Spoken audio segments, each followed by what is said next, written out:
হয় আজকে একটু হয় না হ্যাঁ একটু গুছাই গাছাই হবে তো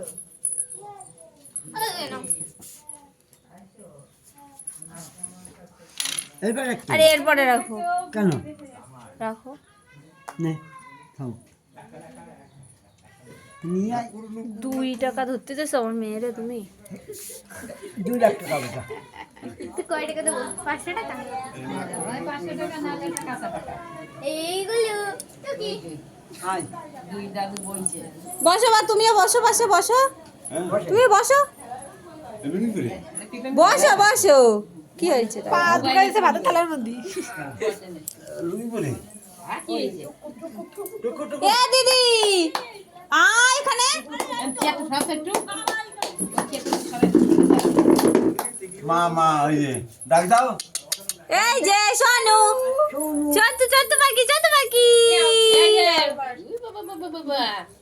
নাও নাও নাও কি ব্যাপার অন্ধকার খাবে তো